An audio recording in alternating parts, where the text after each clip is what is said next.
நேற்று தென்மேற்கு வங்கக்கடல் பகுதியில் இலங்கையை ஒட்டி நிலவிய ஆழ்ந்த காற்றழுத்த தாழ்வு பகுதி இன்று மன்னார் வளைகுடா மற்றும் அதனை ஒட்டியுள்ள பகுதிகளில் நிலவுகிறது. இது தொடர்ந்து மேற்கு வடமேற்கு திசையில் நகர்ந்து அடுத்து வரும் 12 மணி நேரத்தில் காற்றழுத்த தாழ்வு பகுதியாக வலு குறையக்கூடும்.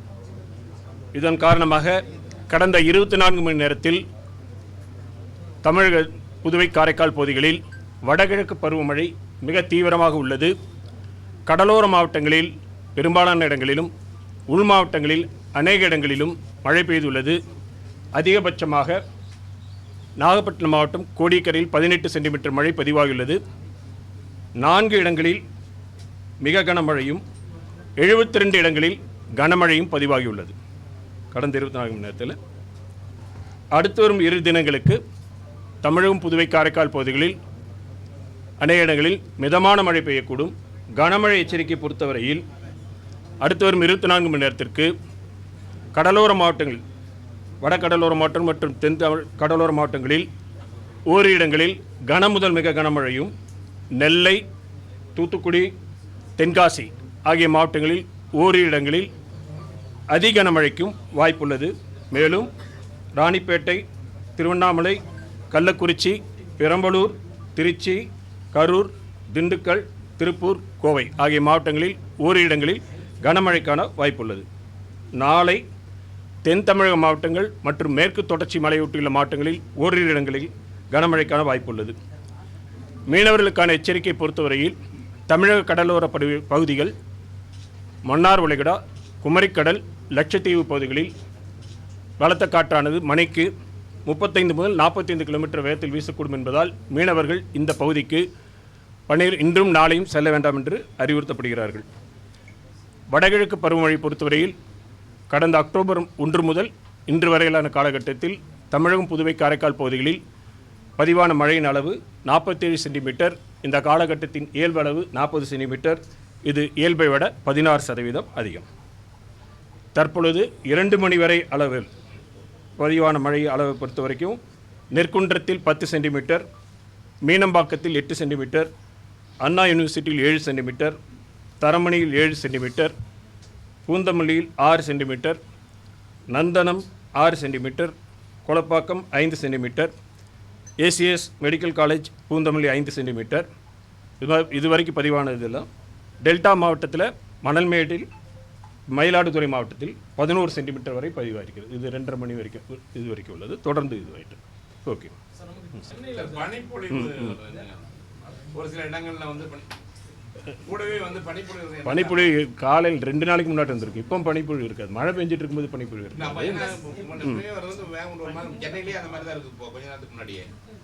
காட்டில் இருக்கக்கூடிய ஈரப்பதத்தில் உங்களுக்கு மழை தொடர்ந்து மழை பெய்யலை, கேப் இருக்கும் பொழுது அந்த காற்றில் பனியில் அந்த கண்டென்ஸ் ஆகிறதுனால உங்களுக்கு அப்படி தெரியும். அது ஈரப்பதம் நிறைய அதிக ஈரப்பதம் இருக்கிறதுனால காற்றில் இருக்கக்கூடிய தூசியில் பதியும் பொழுது உங்களுக்கு அப்படி தெரியும். மழை பெய்யும் போது அது இதுவாயிடும், வேஷ் அவுட் ஆயிடும்.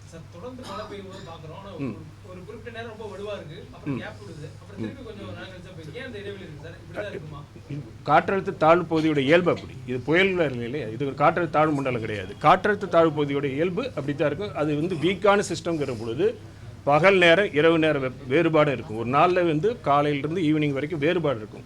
செல்ஸ் டெவலப் ஆகணும். செல்ஸ் டெவலப் ஆகும்பொழுது இடையில்பட்ட நேரத்தில் உங்களுக்கு ஏற்ற இறக்கத்தோட மழை இருக்கும்.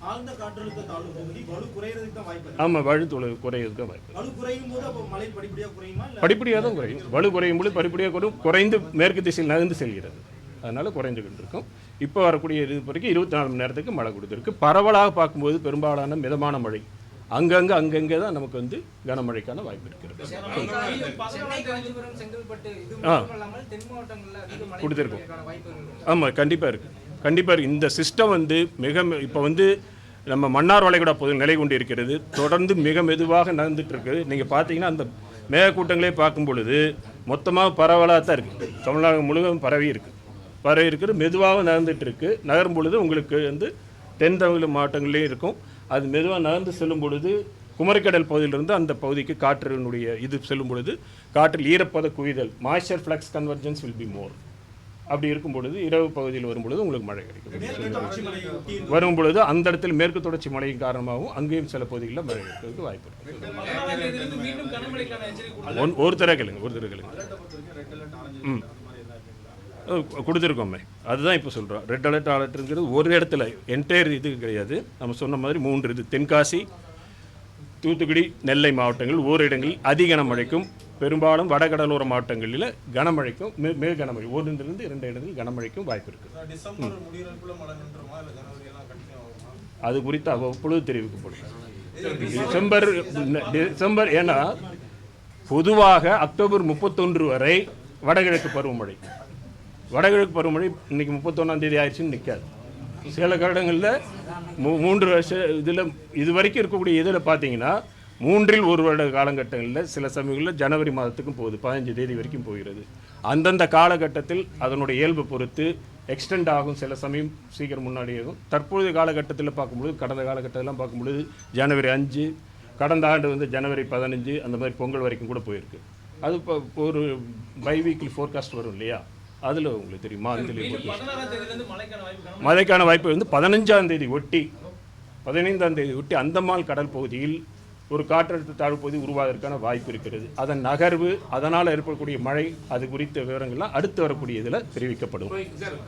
தொடர்ந்து பார்த்துட்டு லாஸ்ட் டைம் வந்து இந்த கணிப்பு விட ஒவ்வொரு நேச்சர் வந்து மாற்றி விட்டுட்டு போயிருது. இப்போ வந்து நீங்க ரெட் அலர்ட் கொடுக்கும்போது திடீர்னு வந்து திடீர்னு ஆரஞ்சு அலர்ட் கொடுக்குது. இந்த மாதிரி இந்த சூழல்ல எதை வச்சுதான் நம்ம கணிக்க உண்மையான இன்னும் லேட்டஸ்ட் டெக்னாலஜி வரலையா, இல்ல வந்து என்ன காரணத்தினால வந்து நம்மளால சரியான முறையில் கணிக்க முடியல? வானிலை இயல் என்பது முழுமையாக அறிந்து கொள்ளப்பட்ட அறிவியல் கிடையாது. It is not a complete science. இன்றைய தினத்தில் 100% முழுமையாக எப்பொழுதுமே கணிக்கக்கூடிய அளவிற்கு கிடையாது. ஒரு வானிலை நிகழ்வு என்பது பலவிதமான காரணங்களால் நிகழக்கூடிய ஒரு விஷயம். ஒன்றோடு ஒன்று சில சமயங்களில் எல்லாமே ஒருங்கிணைந்து செயல்படும் பொழுது கணிப்புகள் சரியாக வரக்கூடிய வாய்ப்பு இருக்கும். ஒவ்வொன்று எதிரெதிர் திசையில் சில சமயங்களில் நகர்ந்து செல்லும் பொழுது கணிப்புகள் தவறி போவதற்கு வாய்ப்பு இருக்கிறது. அது வந்து சயின்ஸோட நிலை. டெக்னாலஜி மட்டும் வந்து பத்தாது. டெக்னாலஜி உங்களுக்கு வந்து டெக்னாலஜிங்கிறது பேசிக்காக நம்ம நினைக்கிறது கருவிகள் இருந்தாலே எல்லாமே நன்ற கருவிகள்ங்கிறது உங்களுக்கு ரீடிங்ஸ் தான் கொடுக்கும். அந்த ரீடிங்கை வச்சு என்ன பண்ண போகிறோம்? It is not only the data, what you are going to do with the data is also important. Science, it is a science. அறிவியல் வளரும் பொழுது தொழில்நுட்பம் வளர்ந்தாலும் தேவை தான். அறிவியலும் தொழில்நுட்பம் வளரும் பொழுது தான் எதிர்பார்க்கப்படுகின்ற துல்லியத்தன்மை கிடைக்கும். அது இல்லாத போது இப்போ வந்து சமீபத்தில் கூட கேட்டிருப்பீங்க. ஓகே, ஒரு நிமிஷம்.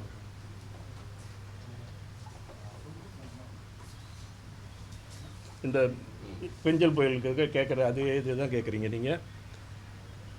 அதுதான் முன்னாடி சொன்ன மாதிரி வானிலையியல் முழுமையாக, குறிப்பாக புயல் பற்றி கேட்டிங்கன்னா கூட முழுமையான அறிவியல் கிடையாது. It is not complete science.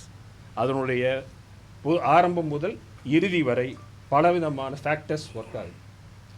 இது வந்து ப்ராடாக பார்க்க முடியும். இப்போ புயல் பற்றி சொல்லிட்டு இருக்கேன், மற்ற எது இருந்தாலும் சரி, இன்டர்னல் டைனமிக்ஸ், எக்ஸ்டர்னல் இன்ஃப்ளூயன்ஸ், உள்ளே நடக்கின்ற நிகழ்வுகள், வெளிப்புறத்திலிருந்து வரக்கூடிய தாக்கங்கள், இது எல்லாமே சார்ந்து இருக்கக்கூடிய விஷயம். அதுலேயும் இப்போ பார்த்தீங்கன்னா பேசிக்காக சைக்ளோனை பொறுத்த வரைக்கும் சீ சர்ஃபேஸ் டெம்பரேச்சர், கடலுடைய உள்ளடக்கம், வெப்ப உள்ளடக்கம், காற்றில் கீழ்ப்பகுதியில் காற்று குவிதல், மேற்பகுதியில் எந்த அளவுக்கு டைவர்ஜென்ஸ் ஆகுது, காற்று எப்படி திசை மாறுது, காற்றுக்கும் வளிமண்டலத்துக்குள்ள இன்ட்ராக்ஷன், மேகக்கூட்டங்கள் எப்படி உருவாகுது, அதனால் என்ன ஹீட்டு ரிலீஸ் ஆகுது, ப்ளஸ் அந்த புயலுடைய நகர்வு வேகம், இது மாதிரி பலவிதமான காரணிகள் இன்று வரைக்கும் நமக்கு ஃபேக்டர்ஸ் அறியப்பட்டிருக்குது. இன்னும் தெரிந்து கொள்ள வேண்டிய இருக்கக்கூடிய விஷயங்கள் நிறைய இருக்குது. இப்போ வந்து ஒரு புயல் உருவாகாத போது பொதுவாக காற்று வந்து பொதுவாக நேர் திசையில் போகும். புயலுங்கிறது சுழலும். அப்போ நேராக சென்று கொண்டு இருக்கின்ற காற்று சுழலுங்கிற போது திசை மாறணும். அப்போ அது என்ன, இது ஒரு நிலையிலிருந்து இன்னொரு நிலைக்கு மாறுகிறது. அதுக்கு பின்னாடி எனர்ஜி எக்ஸ்சேஞ்ச், சக்தியின் பரிமாற்றங்கள் இருக்கிறது. இது முழுமையாக அறியப்பட வேண்டும்.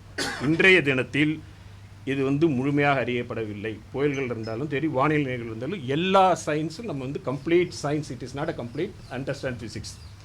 அப்படி இருக்கும் பொழுது ஜென்ரலாக பார்த்தீங்கன்னா புயல் கரையை கடக்கின்ற பகுதி பெரும்பாலும் நம்ம அறிக்கையில் வந்து அந்த டைட்டில் சொன்னது வந்து புதுவை கரையில் கரையை கடக்குன்னு சொல்லியிருந்தோம். புதுவை கரையில் கரையை கடந்தது.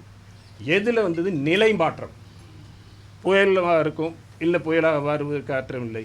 காரணம் அவ்வப்பொழுது அதனுடைய வலுவில் மாற்றங்கள் ஏற்பட்ட காரணத்தால் கணிப்புகள் வெளியிடப்பட வேண்டிய நிலை ஏற்பட்டது.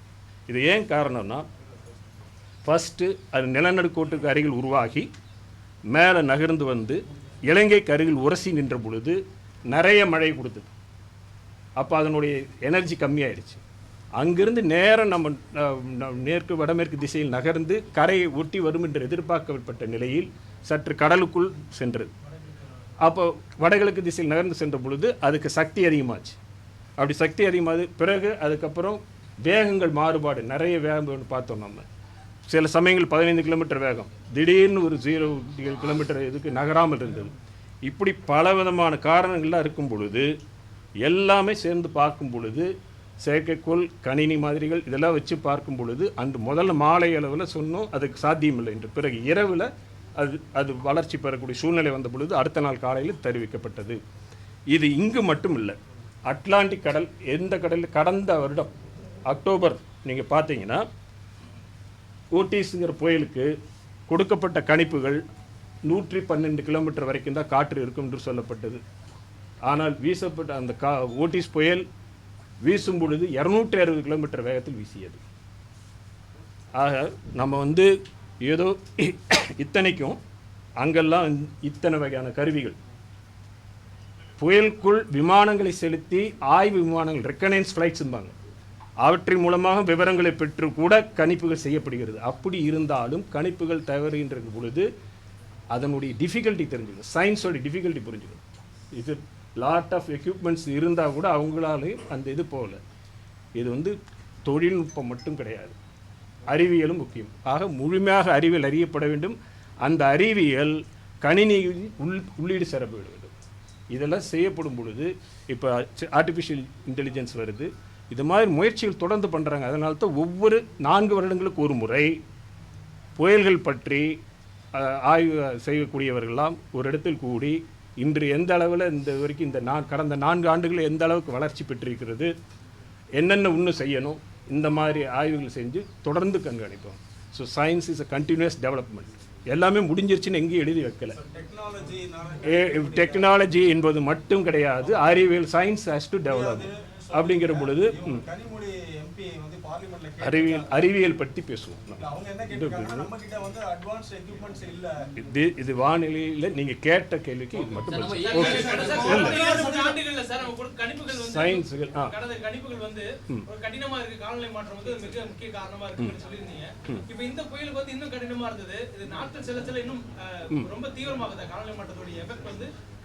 காலநிலை மாற்றத்தினால் one of the results indicate that cyclones form ஆகிறது ஸ்ட்ராங்காக இருக்கும்.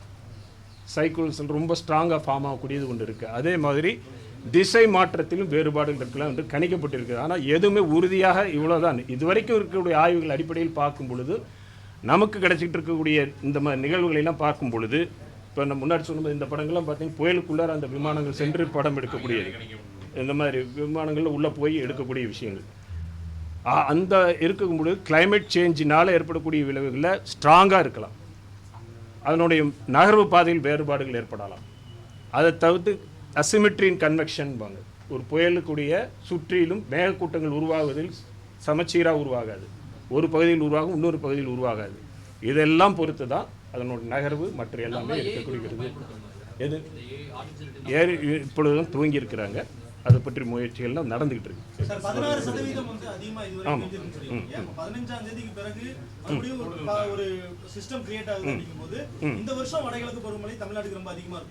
இப்போ 15 இதுவரை பெய்த மழை மாறப்போறதில்லை. இன்னும் எது மழை பெஞ்சாலும் அது அடிஷனலாக தான் வரப்போகுது. இப்போ 47 சென்டிமீட்டர், இயல்பு 40 சென்டிமீட்டர், இன்னும் 4 சென்டிமீட்டர் தான் இயல்புக்கே. டிசம்பர் வரைக்கும், அக்டோபர், நவம்பர், டிசம்பர் 3 மாத காலங்களுக்கும் இயல்பு அளவு 44 சென்டிமீட்டர். இன்னைக்கு வரைக்கும் 40 சென்டிமீட்டர் ஆயாச்சு. இன்னும் 4 சென்டிமீட்டர் தான் வரும். பரவாயில்ல, நாட்டு சென்னைக்கு இல்லை, சொல்வது தமிழகம். அடுத்த ஸ்பெல் வரும் பொழுதும் எப்படி இருந்தாலும் இதை விட பெய்த மழை குறைய போகிறதில்லை. நிச்சயமாக 16 சென்டிமீட்டர், இப்போ 16% இயல்பை விட அதிகம், 2-3% அதிகமாகலாம். அதுக்கப்புறம் மழை பெய்யாமல் போனாலும் பழையபடி இதே 16% இயல்பை ஒட்டி 4 சென்டிமீட்டர், 4%, 1% அளவில் இருந்தது. அது அந்த ஓகே.